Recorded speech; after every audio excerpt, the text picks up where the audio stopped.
Greetings.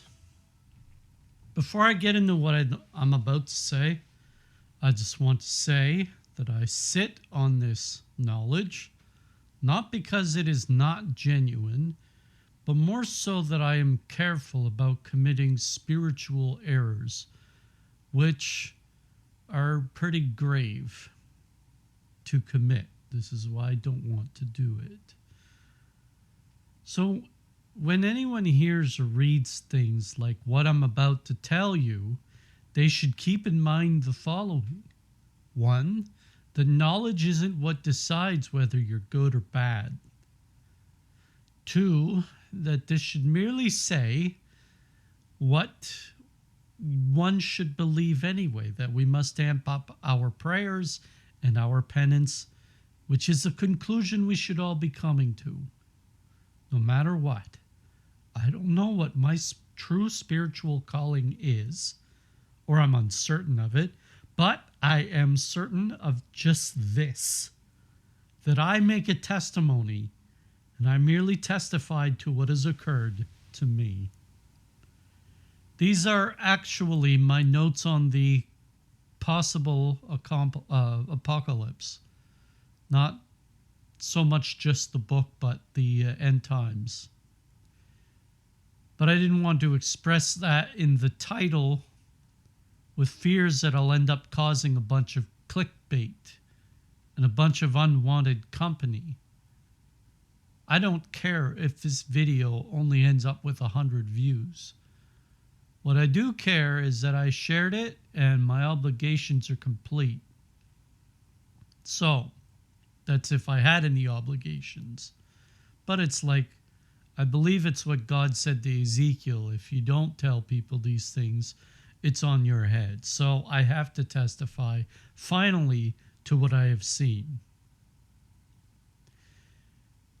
Okay, so my spiritual awakening happened because I started having, as an 18-year-old, and it's well past that point, exceedingly vivid dreams. And I was also starting to write personal projects like music, songs, or novels, lyrics. The vivid dreams, obviously, had become fuel for me to write novels based on them. So the first 2 novels I wrote, finally grinded through my first. When you get through your first, they get much easier to write after that. Anyways, the first 2 I wrote were based on 2 very vivid dreams I've had. I was still lapsed in my Catholic faith and not attending routine Mass. I had stopped routinely attending while I was in high school because I didn't know how important it was both to the health of my soul and how important it was to God. When we live in secular societies, those things are lost on us. But my faith had never actually died. I was just a fool. I had faith, but I was just a fool. In the early part of the first decade of the millennium, I'd say 2001, 2002, I had a few weeks where I had some very significant dreams, much more significant than even my vivid ones. And to pretext this, my cousin and I had contentions with one another. He had gotten involved with some Protestant non-denominational sect who lived out that Christian Acts of the Apostles romantic fantasy. And that they had this concept that you had to know you were saved, and they were the apostles. They were going out and testifying to Christ as though they were the original 12. And you received testimony, and then you had this miracle sign happen to you, and that's how you knew you were going to heaven. Now, I vehemently opposed this because these people were irrelevant spiritually, culturally, philosophically. In fact, I had gone to university for a year and studied just intro philosophy. And I used philosophical arguments from an intro class to discern their logic. But their gaslighting, unfortunately, was causing me to read my Bible, or maybe fortunately, to read it more vigorously. And although I had already read it once, I had doubts. My soul was agitated. Not because I thought they were right, but because I hated the rift that was being caused between my cousin and the rest of us, because we were inseparable as children. Unfortunately, Protestantism has taken its toll on my formerly Catholic family. Although my father died a Catholic, my mother's still a Catholic. We still have people who attend church in our family, but it's very faded. There's not many people who do it now. So anyways, this situation with my cousin was a no-win situation. However, in that period, I wrote a lot of music about how unjust the concept of knowing you were saved was, things of the sort. But I wasn't certain on the matter.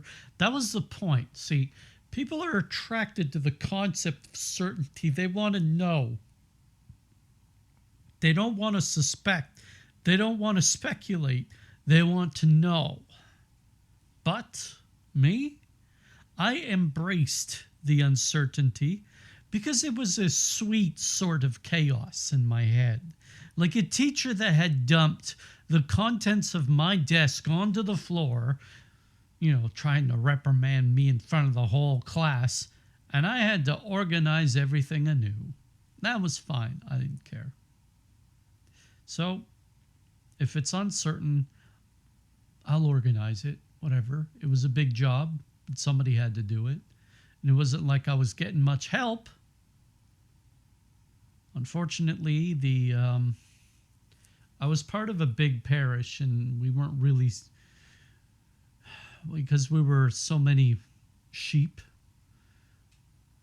you feel kind of like you're annoying the priest if you go to him with your problems. So I sort of just kept distance from my own religion.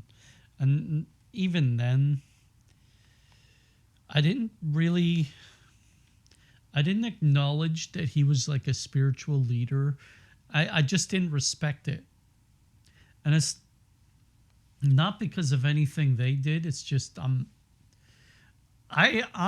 my family has to learn everything the hard way. We're a very stubborn lot. And so my stubbornness kicked in. I'm like, maybe I think I can.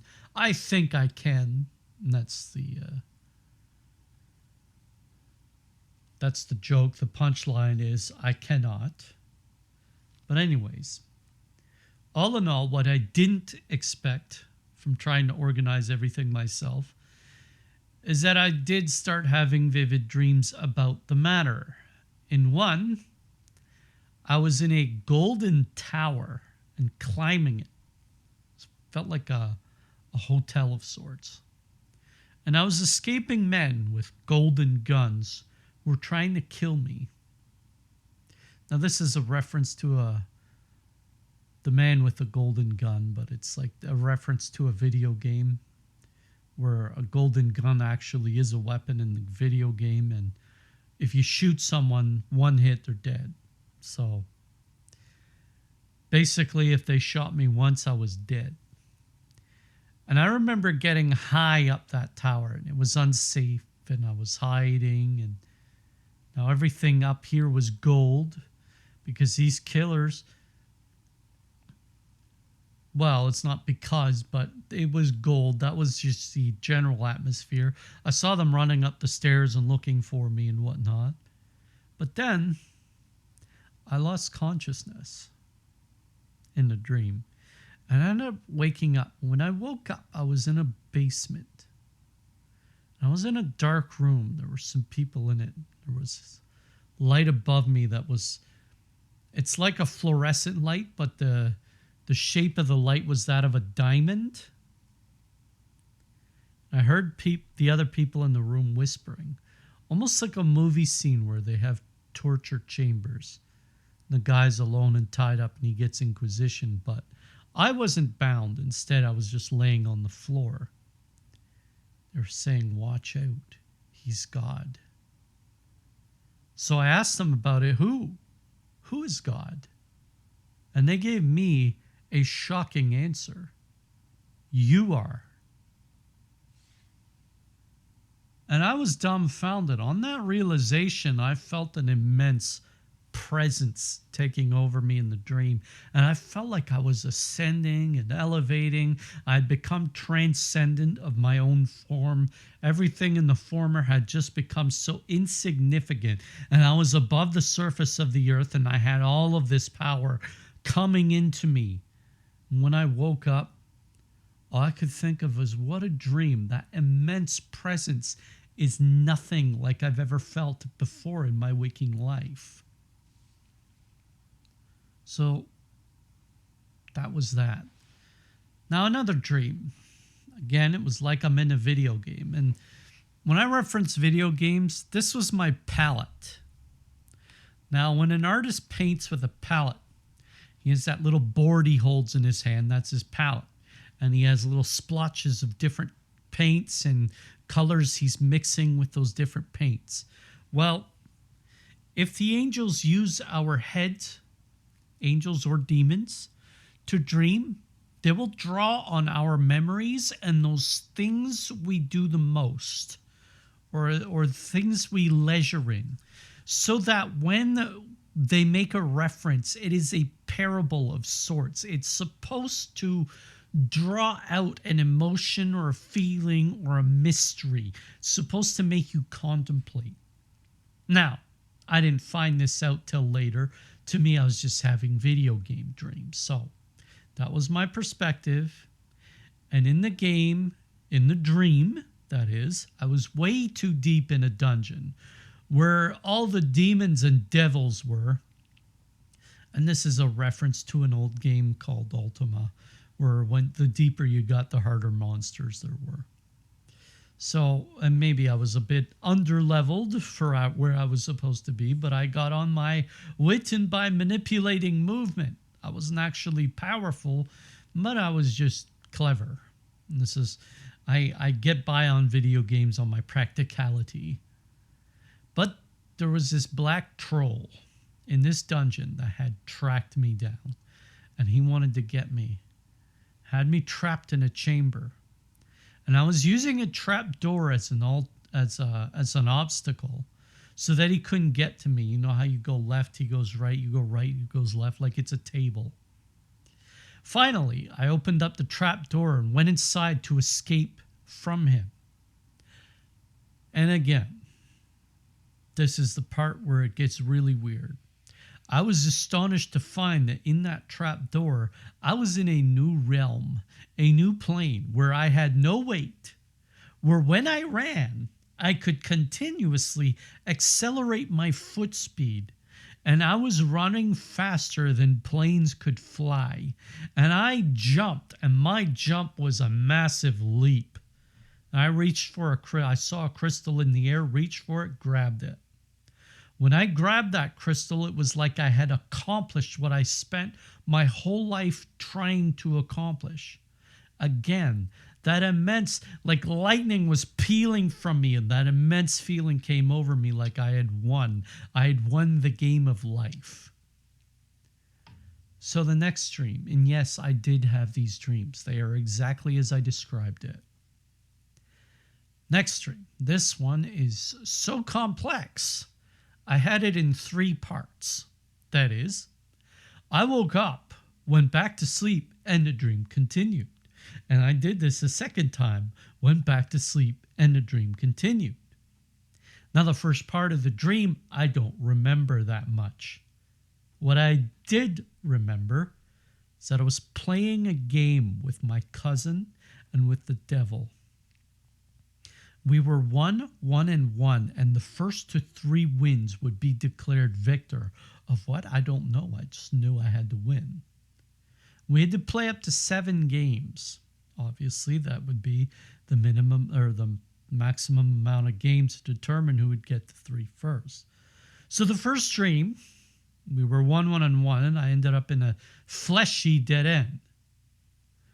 I woke up and I felt like, no, I'm not done. We didn't play the 7 games yet. So I fell back to sleep.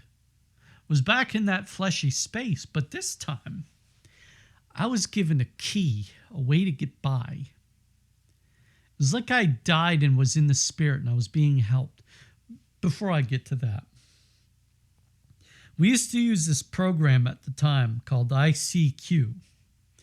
Many of you who were on the internet in the early 2000s, late 90s, they will know what this program is. And the key that I was given, I was told to add a certain account to my friends list or my contacts list. And when I added that account, they gave me the key to cross by the fleshy dead end. Now, the dead end is a reference to another video game.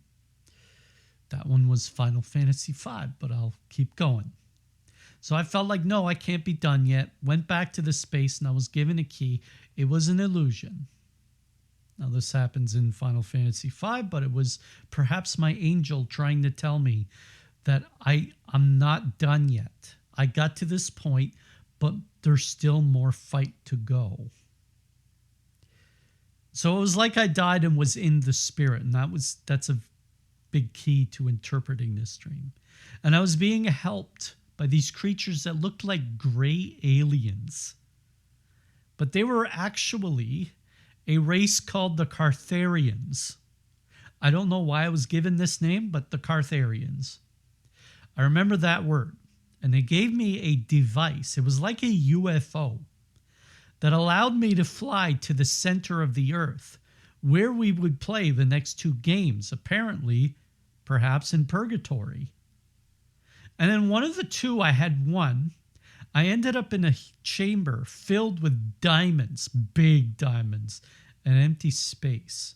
I was warping up the ramps. Boulders are trying to kill me like I was navigating a Donkey Kong level.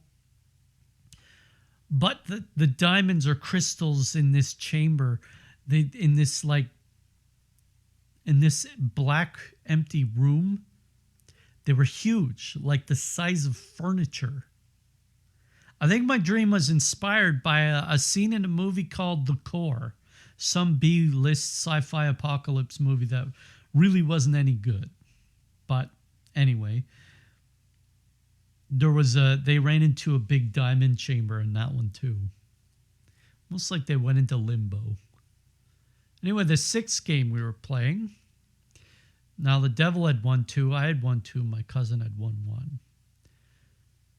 And so we were playing this ascending slot machine, and it was entirely based on luck. Now I was getting terrible luck. My cousin was getting better luck than the devil for some reason. So the idea is to win this game, we had to win these slots 10 times. Our slot had to come up a winner 10 times. And every time it won, we would ascend a level. But my cousin was getting, again, better luck. So he was at 7 or 8, and he was rolling. He was just climbing. The devil was at 5, and I was at 3. And the devil, he didn't care that my cousin was winning. He cared that I should lose. Well, the devil got so angry that he tried to destroy us, kill us. I shouted to my cousin because he had left the thing and he was trying to kill us with magic, with spells. And now I told him it's time to drink the elixir of life. So we drank it. And again, I had that feeling of invincibility, that powerful presence. Anyway, because of that, my cousin won. We were all at 2 games. And the devil was celestially imprisoned. Now, this is when I woke up the second time. I was like, no way, I'm not done. We're all at 2. I got to finish this. So I went back to sleep, and the last part of the dream happened. And so in that part of the dream, the devil was in his celestial prison, and we were given to play a last game, which was called Cops, which was a reference to Friends. One of the characters in Friends had made up a game called Cops to try to guise a way to give his friend money, but money that he borrowed back or something like that. Because he was accidentally winning even more money from his friend. But anyways, it's irrelevant. It didn't even have anything to do with the game we were actually playing. The game was just called Cops. It's another slot machine type of thing, but it was different. We picked a cup. The only thing that could the slots would roll up is a cup. We each picked a cup, a different one. Whichever one came up, we get a point. And first to 10 points would win. So the wheels would spin. They'd all land on the same cup. Well, they were taking random cups. Me, I decided I like the ruby one. So I'm going to take the ruby encrusted cup every time. I don't know why, but it called to me. So in that game, it was my cousin. 5 spins had happened.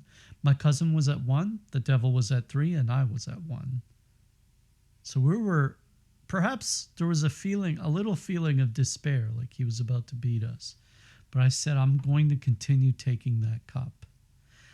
And then my ruby cup came up again and again. I passed the devil, and again and again and again and again, and I just felt it. This amazing feeling again, stronger than anything I've ever felt in this world, in this reality. And I didn't know what love felt like. I fell in love when I was 17. Had my heart broken soon after, but I still did know what it felt like. But this immense presence, this immense feeling that came over me at the culmination of this dream was like nothing I've ever felt before. So having had these dreams, this began a new chapter in my life. I was in my early 20s and looking for my passion because I didn't really know what it was. I was disenfranchised, and I lived in a largely industrial city, so the work was for people of little education. And though I had some education, I was misfit in my city. And I continued on unemployed, sort of disenfranchised, especially after I got educated. Now, I was looking for a way in, but no matter what job I felt, I couldn't keep it long because I just found it too hard. I'm so easily irritated. I don't know why, but I am. Like if someone smacks their lips when they're eating, it bothers me. If someone snores, it bothers me. A lot of things bother me. Just a bad sound from people bothers me. But anyways, it was hard for me to tolerate any work environment I ended up in. So it was impossible to stick to something. I just kept just getting the job in the first place felt like I was climbing a steep wall with no ledges and no hooks. There was no rest. No matter what, I was poor. I was a pariah. I was supported by my parents. And it felt like I could never escape this no matter how hard I tried. It's the hardest thing I've ever had to do in my life because I could not overcome those difficulties. Perhaps I wasn't meant to. I'm still not yet sure. Anyways, while clawing and grasping, trying to get out of this quicksand, I thought the answer was in education, so I took student loans and I went to different universities. I studied literature, and it was fitting because I was having vivid dreams and I enjoyed trying to interpret them. So literature is about interpreting, and like I said, I studied English. I don't know that I intended on literature, but it just called to me. But so learning to interpret it allowed me to start interpreting the dreams that I was having. Obviously, when you have something mysterious, you chase the mystery. That's just what I do. I chase mystery. I love problem solving. So the next 10 years of my life would give me very little for answers. My life had hit a low point when I tried to go to Montreal as a last-ditch effort to find some employment, and I was 32 at this time, around there, and just 31 actually. And I was trying to find employment I could keep for longer than 3 months. But when I was there, I just felt completely uninspired, like I was in the middle of a desert. I actually tried to get into stand-up comedy of all things because I wrote, and I was like, well, I think I can write a comedy routine. And I did a couple of those amateur nights there. I don't remember what they're called. But anyways, I never feared public speaking. That was like, that's not a wall for me. If it's like, oh, you got a presentation, no problem. I just ready the presentation, do it. I have absolutely no fear of it. I basked in it, actually. They call it like being an attention whore. I do like attention, but perhaps that's a flaw in me, and I most certainly consider it in some ways a flaw. But that was in itself a dead end because I'm not the most charismatic individual, unfortunately. Now, as for dreams, when I lived next to a graveyard in my early 20s, I had a lot of vivid dreams. And they were of like life and death stuff, or things like I had murdered somebody and I was going to be in prison for 20 years and things like that. I'm like, I don't understand why I'm getting these dreams, but I think I know now. I think part of when I dream, I think I have a psychometric sensation, which means if I put objects in my hand, I'll dream about those objects and the history of those things that happened to those objects. Or if I sleep in a location that's unclean, I'll have unclean dreams. Now, anyways, in Montreal, I wasn't having interesting dreams, nor when I was in Toronto or Halifax. I'd gone to these places for universities. Now, although I did have recurring ones, usually life and death struggles against the devil, actually, that was the graveyard. But I would have like sometimes life and death struggles against the devil in dreams when I moved back to Moncton. This is before I'm where I'm at now. So still, like there's this one recurring one I kept getting where I was Harry Potter and about to have my final showdown against Voldemort. And the dream did such a good job at casting this like dark feeling of darkness, like they're trying to make me despair, but I am not giving up because I know I'm meant to win this one. So I had to move back with my parents. And I was watching YouTube videos and I started to realize Catholics just had a better grasp of mysticism than all other religions, Protestant and Orthodox included. Although the Orthodox still have mysticism, the Protestants are nearly void of it, other than a couple of weird prophets who are no more prophets than I am. So I was starting to attend the Mass with my parents again, even though it's Novus Ordo, and I find Novus Ordo Mass exceedingly dull. I'm quite anti-ritualistic as well, so I just pay attention silently. I'll stand up and kneel and whatnot, but I don't like repeat, and with your spirit and things like that. I don't really like that. The whole 2012 thing was passing, and there was a lot of people that had, there's apocalypse. I wasn't really buying into that, although I was getting interested in an event that was being talked about called the Lunar Tetrad, which was like a theory that if the moon was totally eclipsed 4 times in like a 2-year span, that something big would happen with the Jews. So I remember thinking about the year 2017 quite a bit, and how significant I thought that year might have been, because it was actually 100 years after the apparitions of Fatima. But I didn't know that the apparitions of Tui, Spain, that St. Lucia had received, was in 1929, i.e. 2029 would have been the 100-year cutoff point. And there was this thing about Margaret Mary Alacoque warning the King of France to consecrate the country of France to the Immaculate Heart because she was spreading the devotion of the Sacred Heart. And the King of France, who was, I think, Louis XIV, he refused to do it, and Louis XVI was beheaded. So, 100 years to the day the Bastille was stormed. Now I thought that must mean something's happening in 2017. Well, I guess something might be happening in 2029. Actually, I'm fairly certain it is. However, we're not there yet. I am recording this in 2025. Now, near the end of 2012, I had a peculiar dream where I was in my old house, which is a motif that was in my dreams. It's a house I moved out of in 2002, but it was my childhood home, so it always stuck with me. You know how childhood homes are. It's where you create a lot of your memories, so it's sentimental.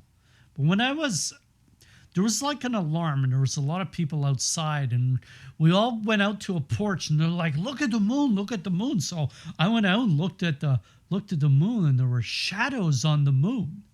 The first shadow was that of a nuclear symbol.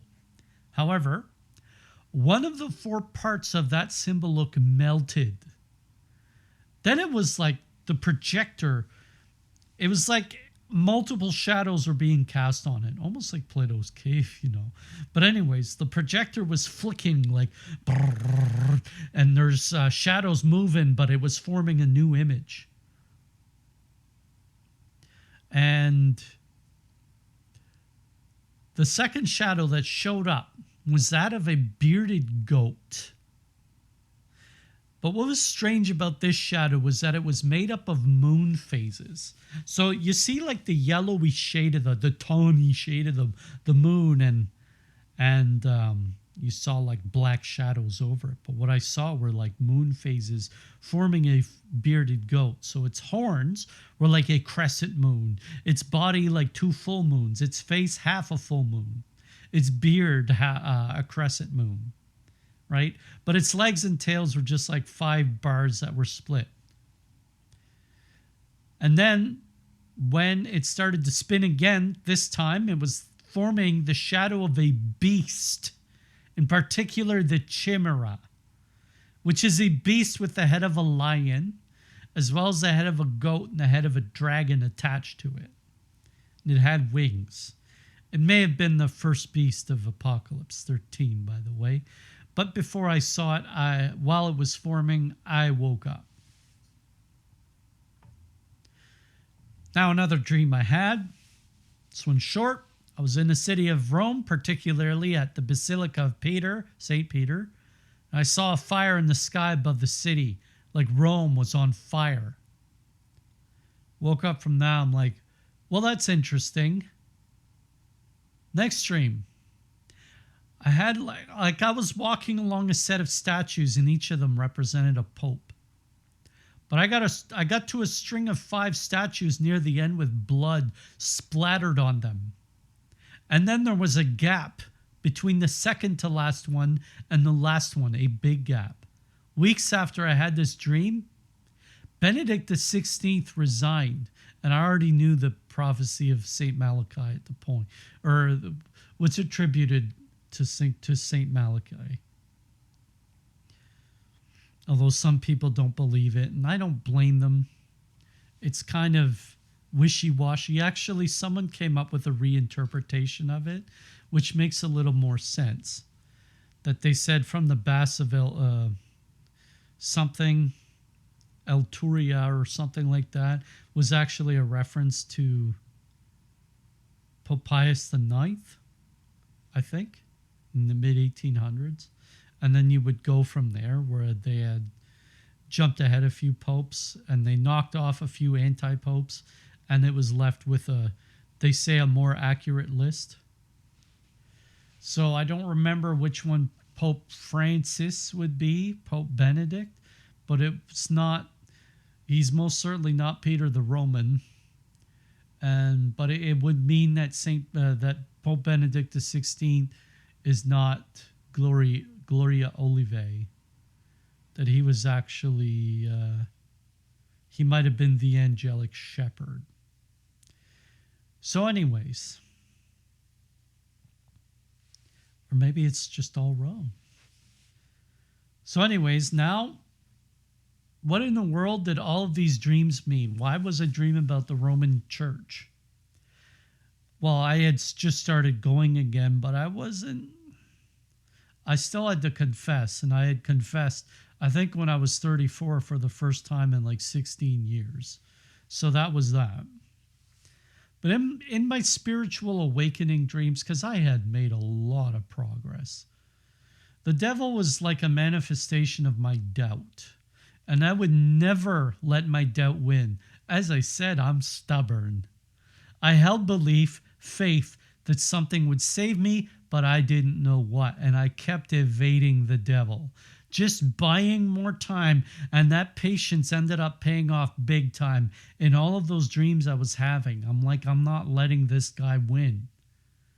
It was how I ended up in the right place. But the ones 2012 and onward, I was dreaming about the state of the Catholic Church.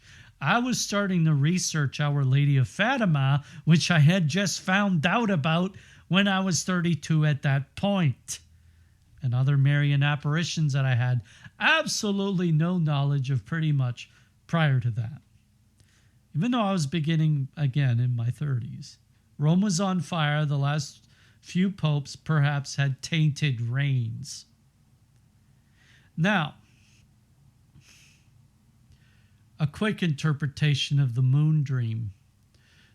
There were 4 nuclear popes, but one of them was melted. That perhaps referred to the papacy of John Paul I. The other nuclear popes were John the 23rd. I think it was Pius the 12th, John the 23rd, Paul the 6th. Maybe it references John Paul II, or maybe John Paul II and Benedict XVI are the horns, the 2 horns of the goat. And maybe the chimera is a new set of popes who come after Benedict XVI. The dragon, the goat, and the lion. But I don't know. That's just my interpretation of it.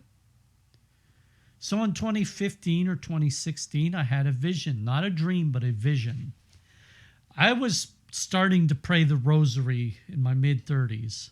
But sometimes I'd get tired in the afternoon. I'd just drift off on a chair when I'd get dreams waking up or just little visions. Well, I had a vision this time of the last few papal portraits. The problem is they did not have the actual names of the popes labeled to them. They were called names like Gregory and Honorius and Innocent, which are classic papal names. Now, I remember the first one was Gregory. These last few were isolated from the last portrait, which read, Patience the Second, 2019. I had no knowledge of a Patience the First. I thought, well, maybe it was St. Peter, but okay, strange dream. Strange vision, I should say, because it wasn't really a dream. Because I wasn't animated in it. I just saw this thing happening. But I couldn't make anything of it since it didn't seem to make any sense. I saw people who weren't Pope, and even then, 2019 had come and gone, and there was no Pope Patience II. But there was something I found out after this vision, which made me remember it. In 1958, there was a Cardinal, Siri, who had gotten a sufficient amount of votes to become elected in 1958, and it was known that he was going to take on the name of Gregory the 17th. And I documented this vision in a book. I used to write my dreams down. I still knew where this one was. I had to flip through it to find it, but I found it.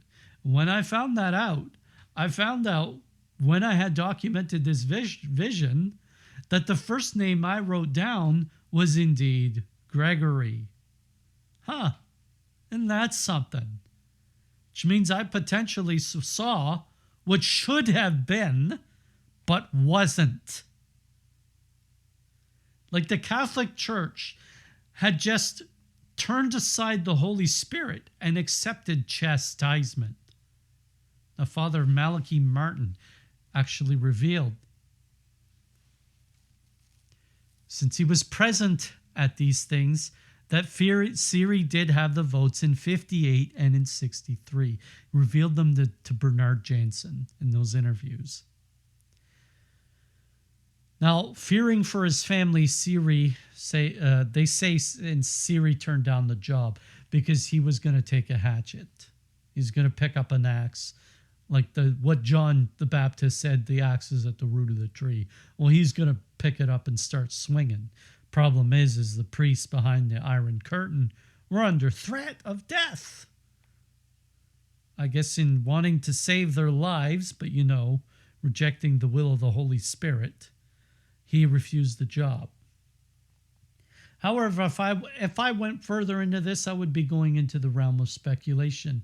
Maybe he turned down the job for different reasons. Maybe I don't know. I'm just speculating myself, but I don't know what happened or what this vision signified or what it really meant. Maybe there was supposed to be a different set of popes. Now, keep in mind, I'm not saying all of these dreams which I've had might have been prophetic, might have had prophetic significance. I had a lot of others as well. Like I could bring 5 books and just plop them down. Look, these are all my written dreams and some meditations that I was having. But it's imprudent to speak of them here. I just studied eschatology a lot. Because when I was a kid, I was having dreams of meteors hitting our planet. Different scenarios like that, where we were all going to die. Like it was an imminent, impending disaster, imminent doom. Now in 2016, I had, finally, 41 minutes into this video, I'm going to have the subject of this video. I had the dream, April 2016. I think it was April 24th to be precise. Now, I know we've waited all this time, but before I get to that, I've had some dreams with Saint Michael in it. The first, it wasn't a dream, and this was after this dream, but they're still significant, and I felt I should bear testimony to this as well. I was saddened by something in my life, and I needed a sign of hope. So I was really down one day. That night I dreamt I had an appointment with Saint Michael. I was in like a doctor's office in the waiting room. I was waiting for my appointment with Michael. Perhaps it was a Dr. Michael in a dream. When I was about to meet him, I woke up. The thing is, as I was waking, I heard a voice, that of a young teenager, tell me, is something wrong? Don't worry. Raphael and I will fix it. And that was that. And the way he said Raphael, he didn't say Raphael, he said Raphael and I will fix it. And that was something I noted by the vision, or the what I heard, the voice. The second dream of Saint Michael, I was living in Seattle and I wanted to move to Montreal. I've never been to Seattle in my life, by the way, but that's just an aside. So I was trying to leave, and all of my options were getting exhausted. I couldn't leave by car, I couldn't leave by train, couldn't leave by plane. So I started to fly, which I could do in my dreams a lot. Like I had lucid dreams. My dreams, even though they're not lucid, I can still fly in them. Sometimes I'm aware I'm dreaming. It's a lucid dream. I'll just get up and fly because I love flying. But my ankle, when I tried to fly, I'm like, I got this now. My ankle was being grabbed. I was being held down, anchored even. I looked down, I saw Saint Michael holding my ankle, and he asked, do you not want to suffer for Seattle? I told him, well, if you are the one saying it, then I guess I'll have to, right? Because angels are smarter than me. So if he said it, well, I guess I'm doing it. I still haven't made utter sense of this one because, again, I've never been to Seattle. So obviously these cities were significant for another reason. They had a meaning. Now the last dream with Saint Michael, I was celebrating Christmas one night with family, but it was a change scenario, and I found out I was going to die. That Saint Michael told me I was going to die that night. I was just going to get hit. And he said, if you do not want to go now, but feel you can accomplish more here, just hold up this lock and you will not die. So the time came for me to go, and I'm like, I'm not done here. There's more that I have to do. So I held up the padlock, and it nearly shattered in my hand like it was hit by a bullet or an arrow. And I guess that was that. My life was prolonged. Now, I have a special devotion to the three archangels of the Bible: Gabriel, Raphael, Michael. Gabriel means the almighty arm of God, I guess. Raphael means God heals. And Michael is who is like unto God. And I think everyone should have a devotion to these three because they are so important in our time. They represent, I believe, something very important to the ascension of humanity. They may well represent, to Gabriel would be the first set of mysteries of the rosary, the joyful mysteries. To Raphael, the sorrowful mysteries. And to Michael, the glorious mysteries. Now, anyways, finally, 46 minutes into this stream, or this video, I get to the Sirocco dream. April 24th, 2016. I was in space, just above the Earth, watching, and everyone was anticipating an event.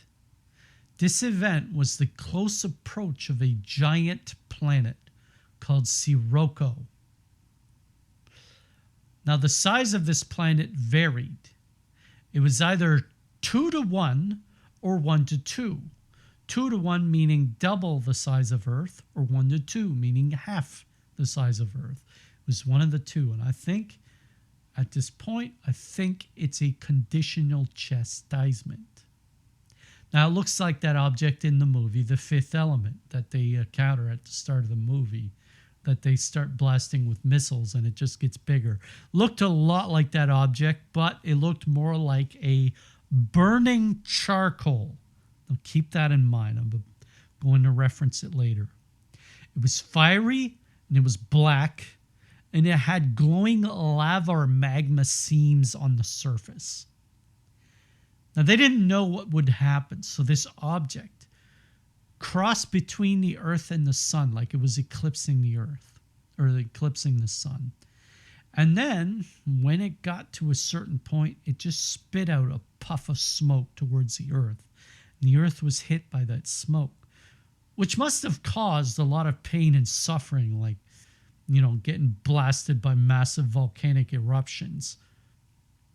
Like the punishment of Sodom, raining fire and sulfur. But I wasn't on Earth for this, but in space. Anyway, Sirocco, which was the name of this object, crossed by, and it seemed like that was that. It crossed by, and the Earth was still moving. But it wasn't that was that. Earth was in orbit. However, after the Sirocco event, it did not continue orbiting, but it was drifting away in a straight line, like it was on a cord connected to the sun, and that cord had been cut by Sirocco, and now Earth was loose of its orbit and drifting in a drift towards the outer part of the system. So what I saw next, I saw 3 times, but I'll get into that. First of all, when the Earth was loose, I got a grander view of the solar system. And Sirocco wasn't the only new object in the system. There were other inner planets that were new as well, like it was crowded. So the Earth, when it drifted, it went all the way, I believe, to between the orbits of Jupiter and Saturn. It could have gone even to the orbit of Saturn, which is a ways away. We are on average 1 astronomical unit from the sun.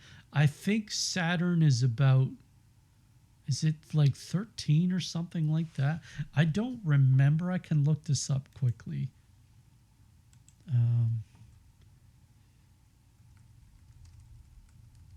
from Sun in AU.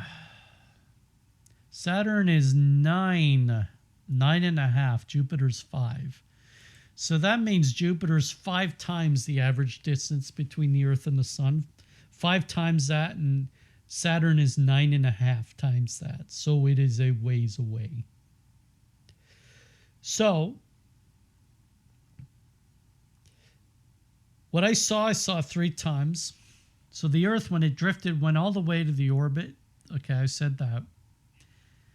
And it took a hard tilt, like it hit a wall. And it went towards the inner solar system in a comet-like orbit, but it was still unstable. It went around the sun 3 times like this in this elliptical orbit. But in the last, after 3 times, in the last one, it went straight towards the sun and plowed right into it. Boom. Total annihilation. I said, no, this should not be how it is. So it's like I reset it and I hoped for a different result, like I'm loading a game. The second time it happened, it plowed into the sun again, but it seemed like the Earth had moved away from the middle a little bit. So I'm like, no. More went right that time, but it didn't quite go right. So the third time it happened, when it went around the sun, by the way, 3.5 times. And if you've read the book of Daniel, you'll know that a time, 2 times, and half a time is a significant number. It went straight towards the sun again, but instead of passing by it, it just stopped right at its doorstep. And if anybody knows anything about space, now I happen to have studied astronomy a little bit, well, the sun has this thing called a corona. This corona is blazing hot, 1,000,000 degrees Kelvin. So the Earth stopped about there and it got fried, but it wasn't utterly annihilated. It was just getting fried instead. So that dream was obviously extremely puzzling for me. Now, I had a lot of apocalyptic dreams, but nothing that vivid and nothing that strange. First of all, I didn't know what Sirocco meant. I just heard this name. I'm like, what is Sirocco? I just knew what the object's name was. Sometimes your dream just tells you the name innately. Second of all, I wondered if it was possible it could actually happen like this.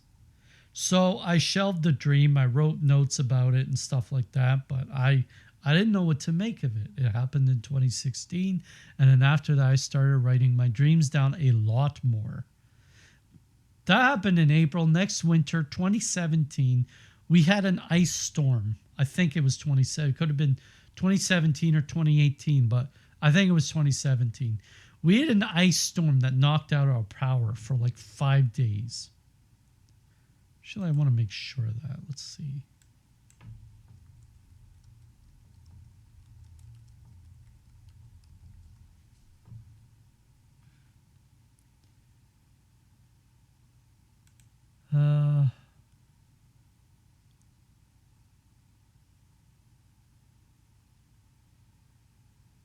Yeah, it was 2017, February. Nasty thing. Like the trees were all like glazed over with frost and ice, and there was a lot of power lines knocked down, and there was a ton of damage in my province. Anyways, we were out power for 5 days. So I was bored to death. And I was arranging my when I was in high school, I played Magic the Gathering with friends. So I was arranging old Magic cards that I had for a long time. Well, one such card was called Sirocco. Maybe it was called Sirocco Wins. Anyways, insignificant. I think that's what it did. But an exclamation point hit me because it was spelled differently than I thought it would be. I thought it was spelled Cirocco, but it's Sirocco. Or I've seen it also spelled with a C, Scirocco. And then when I was playing a video game, I saw the word again there. Sirocco Caverns. Both in the same week. That was when I had gotten my power back. So I looked it up. Apparently it's a dry desert wind that strikes Italy from the southeast. So I remember Jesus said in Matthew 16, and I remember I wrote a song in 2016 called The Sky is Red, and it was about the apocalypse. But Jesus said in Matthew 16 that when it is evening, you say it will be fair weather, for the sky is red. And in the morning today there will be a storm, for the sky is red and lowering. You know then how to discern the face of the sky, and can you not know the signs of the times? Well, the sky is red because a wind blows from the east to them, which comes from the desert, which fogs up with red sands the sky. This desert, like a hot, dry desert wind that strikes the face of this planet from Sirocco, which would surely result in cosmic lightning. See Electric Universe for more on cosmic lightning. They'll tell you more, but it's very nasty and devastating. Burning fireballs falling from the sky, extremely toxic gases, and it would probably smell like sulfur. Now, it would probably be a lot like the 3 days of darkness, maybe. Just guessing. Not only that, it might also cause a lot of Earth's volcanoes to erupt, among having other effects. And if Earth lost its orbit, that alone would cause a catastrophic cataclysm for the next few days, massive earthquakes especially. So let's move on. I now knew that Sirocco is a southeast dry desert wind. Okay, got that. But then I started to read Isaiah a few years ago. I think this was in 2022.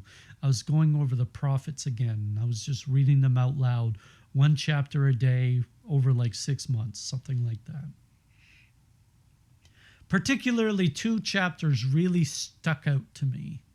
Chapter 6 and chapter 22. In chapter 6, seraphs, the seraphim, are taking a burning coal from the burning altar at the center of the space. Because Isaiah has sin and he has to kiss that burning charcoal to cleanse him of his sin, because he is not worthy to stand in the face of God. This object, I looked up a burning coal and it looked almost exactly like Sirocco. The earth was not worthy to see the face of God. It will have to kiss the burning charcoal and become cleansed. In chapter 22, there's a false prelate who God is about to chastise, and he will take away his keys. This is where people get the meaning of the keys of Peter. But it stuck out to me in a different way. His right to being a high priest, that's what the keys meant. The words he uses, pay close attention to them because I will quote them here. What dost thou here, or as if thou wert somebody here? For thou hast hewed thee out of a sepulchre here, thou hast hewed out a monument carefully in a high place, a dwelling for thyself in a rock. Behold, the Lord will cause thee to be carried away, as a cock is carried away, and he will lift thee up as a garment. He will crown thee with a crown of tribulation. He will toss thee like a ball into a large and spacious country. There shalt thou die, and there shalt the chariot of thy glory be, the shame of the house of thy Lord. and I will drive thee out from thy station and depose thee from thy ministry. Needless to say, having read these things and having carefully looked at the miracle of the sun in Fatima, where the sun dances in the sky, goes through three phases, and then goes straight for the earth, as though it were about to strike, and now I'm starting to think that this was no mere dream with a personal metaphor, although it could be that as well. Now God tends to speak to us in multiple spheres, so this could speak to me in multiple spheres. It seems now more, though, like a viable possibility that when Earth is in the doorstep of the sun, that is the Judgment Day. Now keep this in mind. Although the Earth would be drifting around the system, this would not take place over 3.5 years. It would take a lot longer, because remember, the Earth only moves in its current orbit about 3 and change in astronomical units per year. If it were drifting at a similar speed and it went all the way out to the orbit of Saturn, that would take 3 full years at this cruising speed we're at. Now, when the Earth is in the doorstep of the sun, and as Judgment Day, in the Fatima event, everyone cried out their sins, confessing them out loud when the sun was coming straight towards them. And then, mercy, the sun stopped, and it resumed its place in the sky. And other miracles took place that day. It was wet, it had been raining, and then all of a sudden it was fully dry. That was it. Now will this also be us who fall down on our knees and see the sun coming straight towards us? Now I'll tell you a little about what I discovered in my long years of studying eschatology. I believe that the number 50 is a key, and I'll tell you why. The book of Genesis has 50 chapters in it, 49 bigger ones, and is punctuated by a smaller one to complete the 50. Revelation has 22, however. This is important. If you combine all the books of John, you will have 50 chapters. The Gospel of John is 21 chapters. His letters are 5 chapters, and the other 2 letters are each 1 chapter, which makes 28. And Revelation has 22. Also with the last chapter being a very short one, punctuated one. He says, I am the Alpha and the Omega, the first and the last. And in these 2 books lie perhaps the very secrets of the fate of mankind. 50 is the number of Jubilees. Leviticus goes into that. It's 7 times 7 plus 1. Now we happen to be in a church Jubilee year, but the church celebrates it every 25 years instead of every 50. Well, you know how the Jews have the 10 Commandments, and it's 4 on the first tablet, 6 on the second tablet. The Catholics have the 10 Commandments, but it's 3 on the first tablet and 7 on the second. Same deal. Catholics don't do 7 times 7 plus 1. We do 5 decades, i.e. the Rosary, and there's a reason for this. The Jewish cycle involves falling. The Catholic cycle does not. It is an advancement. So they go through 7 because the 6th and 7th are weak times, failing times. But a Catholic allows himself to be burnished by God. So he doesn't go through a 7-step cycle, but a 5-step cycle. The 6th and the 7th are for those that fall, like in Judges, the book of Judges. But the church does have 7 ages, and it does have 5 ages, and I have found that studying the 2 has accuracies. Divide since the birth of Christ 50/50s. you get 2,500 years. So you get 7 years of 50, 7 weeks of 50 years. A week is a 350-year cycle. And the last 50, and then we have a last 50-year cycle. What cycle are we in? Oh, just the 6th week of Jubilees. And which Jubilee? Oh, just the 6th. That is, we're in the 6th week, in the 6th Jubilee of that week. And by the way, according to Mystical City of God, we're in the 6th day of the world. Though I think that's a soft reference to the book of Enoch, I think it's held that there are 7 days in the world of prophecy, the Genesis 7 days. The 7th is the day of rest.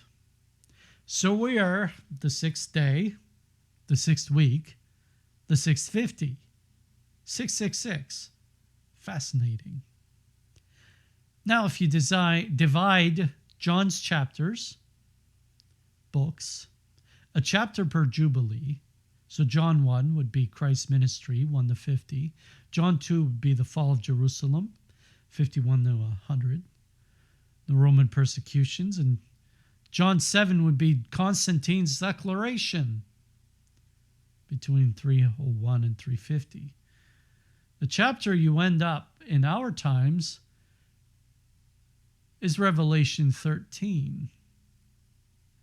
Revelation 12, which would have taken place in 1951 to 2000.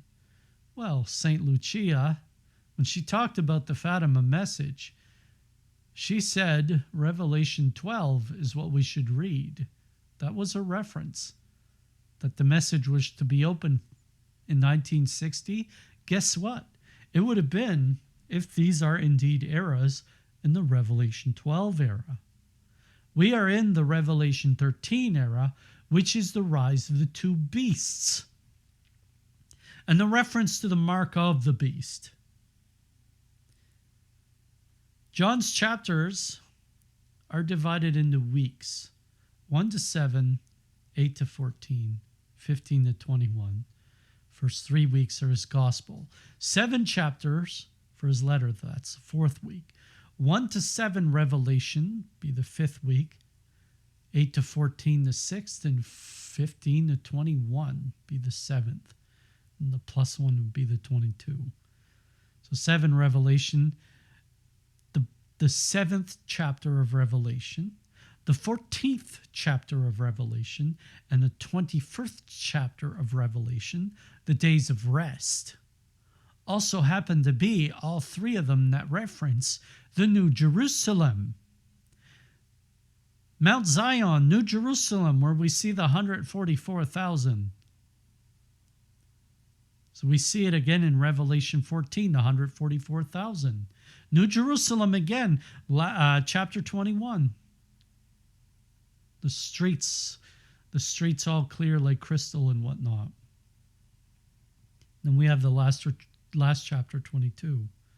Now, if you do separate the gospel by decades, chapter 10 is what I would call the chapter of the portico, the gateway. I believe 10 represents a gateway. And where he's in his ministry, and he's arguing with the Jews. He's trying to convert them. Then 11 to 20, he does the resurrection of Lazarus in chapter 11, and 20, he dies and is resurrected himself. The Jews act against him. He tells his apostles of the persecutions they will face, how to love one another, and then he dies. So they're ascending from their role as humans into spirit of beings. And in chapter 20, he goes,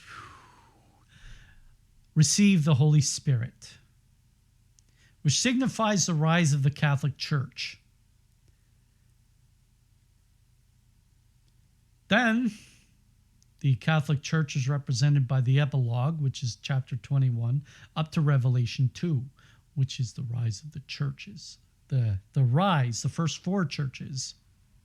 The rising of Catholicism. The falling would be Revelation 3 to 12, with the fall of the Catholic Church, the persecutions of false prophets, the beasts. And then 13 to 22, and I believe that the fall of the Catholic Church, Revelation 3 to Revelation 12, has to do with the church.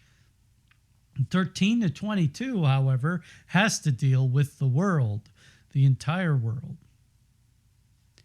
So in these times, the church is going to fall, it seems. And I do believe that the Antichrist is coming in our time, because we are in the 666. The second beast gives power to the first, which is those forces of the world, the nations, the peoples, the languages, the tongues. And then God's victory becomes imminent, and it's the great comeback. So, my friends, you were given that rosary because we were given the morning star, which I believe is Revelation 4. Keep in mind the gifts that God gives his followers to the 7 churches in Revelation 2 and 3. When at the end of each address, to those that do X, I will give Y. Study what he gives. No, we are in the church of Philadelphia, I guess, where God is setting up the Jews to finally declare to us on their hands and knees that yes, the Catholic Church is the church of the Messiah, the church of the Holy Spirit. The morning star is Our Lady, not. It is not Lucifer. Lucifer is the evening star because he fell. He was the morning star, but then he fell. Now he's the evening star. She is Mary, and she gave us the rosary and the brown scapular. Fatima is about the rosary. Ger Bandal references the scapular. And at last, remember Noah's Ark, the salvation from the cataclysm. Well, Our Lady of San Nicolas in Argentina, not a well-known one, but the mystic Gladys is her name, the mystic, was told Mary is the new ark. Not just the new Ark of the Covenant, the new Noah's Ark of salvation. Have a special devotion to her, and you will be armed for the battle in these hours, surely the hours of Armageddon. Remember, if we're strong in this time, we will become the pillars. I do not know why I witnessed what I witnessed, but I share it with you. If you believe not a word of it, well, I get it. But at least keep it on the shelf.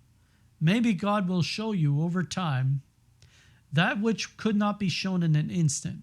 And talk with your guardian angel. He does communicate to you in an indirect way. He will help you. And remember, Our Lady unconditionally will love you if only you will let her. Ave Maria.